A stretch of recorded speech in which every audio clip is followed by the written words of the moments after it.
Today's video was ice cream with Storytime. Let's follow the story with me.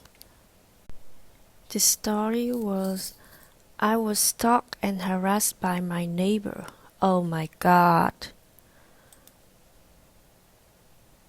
I was working as a healthcare assistant at the hospital a few years ago, and after moving out of my father's house, I had begun renting a tiny detached property in the countryside. On this block, I only had one neighbor, a man in his late 30s, whom I'll refer to as Jake.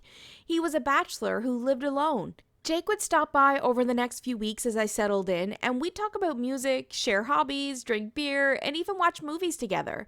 I was new to the town and didn't have many friends, so he helped give some social engagement outside of my job. We grabbed a coffee at a Costa near the hospital where I worked one morning, and he appeared exuberant and excited. He asked me to be his girlfriend not long after that. Because we had only known each other for a few weeks and he was substantially older than me, I had to decline. He abruptly changed his cheerful demeanor as if he had transformed into someone different in a matter of seconds, and he gathered his belongings and left, stating only that he had to go to work. I went to work as well, trying not to think about it too much. That night, I had to work overtime and began driving home at midnight. Jake was waiting on my front porch when I arrived home. I didn't want to get out of the car, but I did and approached him. He began respectfully by asking if I had considered his proposition. I said that I had not and that I was sorry, but I was not interested. He went out on me again, like a switch had been flipped, calling me spoiled and ungrateful. I was afraid at that point, so I requested him to go.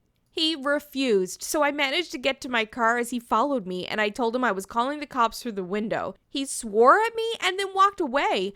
I didn't contact the cops that night because I thought he was just frustrated, so I gave him the benefit of the doubt.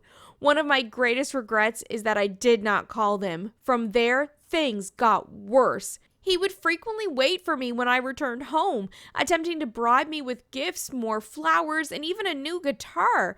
I refused to take anything and always left things where he put them. I ultimately broke down in front of my father, who asked if I wanted him to speak to Jake. I denied it. He then offered for me to go back with him. I declined because I was too arrogant. My father was very concerned about me. Everything came to a halt one day when I returned home to find my door ajar, but not shattered, and my front room in shambles. I dashed to my car and dialed 911. Nothing was missing, but my living room, kitchen, and bedroom had all been rummaged through. I told the cops I thought it was Jake, and they ended up questioning him, but his friend vouched for him and claimed they were together that night. So it couldn't have been Jake. I'm still not convinced. Then I came home one evening, ate some dinner, showered, and went to bed, only to be startled awake by someone standing in my doorway. I'm not sure when. I didn't move at first. I thought I was experiencing sleep paralysis, but after moving my fingers, I realized I was fully awake, with a shadowy figure standing in my doorway. My phone was under my pillow, so I rolled over to my side and waited, my hand under my pillow and on my phone because there was no way I could contact the cops without waking up the person standing in the doorway. When I could no longer hear the footsteps, I dialed 911, giving them merely my address and stating that someone had just broken into my house and that I believed they were still inside. I hopped out of bed, grabbed my keys from my nightstand, and exited the house through the window, which I bolted to my car. I was wearing a tank top and shorts, and I wasn't even wearing shoes, which made driving a nightmare. It was Jake who I spotted as I was pulling out of my driveway, standing in the kitchen through the window. Next to the window, I had a little essential oil diffuser that cast enough light to reveal who the figure was. I drove to my father's house while speaking with the cops, and I recall feeling entirely detached from reality. At least that's how it felt. After searching around my house, the cops drove to my father's house where I was.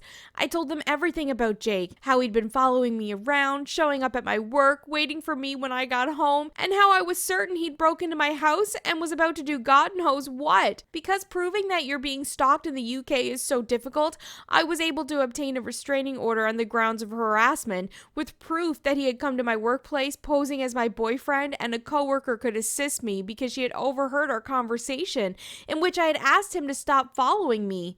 I had also saved some texts he had sent in which I asked how he had got my number and told him to stop contacting me, but he continued to send me vaguely threatening messages like, "I'll be waiting for you when you come home today," which combined with the workplace incident and the fact that I had mentioned Jake to the cops when my house was broken into, managed to get me my restraining order. I returned to that house once with my father and a friend to get all of my belongings, but I never saw Jake that time or ever again for that matter. As I moved back in with my father, I had to change jobs and return to my old one. I've since moved away and am living alone again, attempting to put the past behind me, but this type of stuff definitely messed with me. I had to seek counseling and I found it difficult to form friendships, especially romantic ones. He ruined that for me. I haven't made any new acquaintances since then, and I've never had a partner. I find it difficult to trust individuals outside of my coworkers and family. Okay, girls. I'm so sorry we get into this situation like this, but always remember one thing, always stay vigilant and protect yourself. That's all. This story. Yeah. Bye.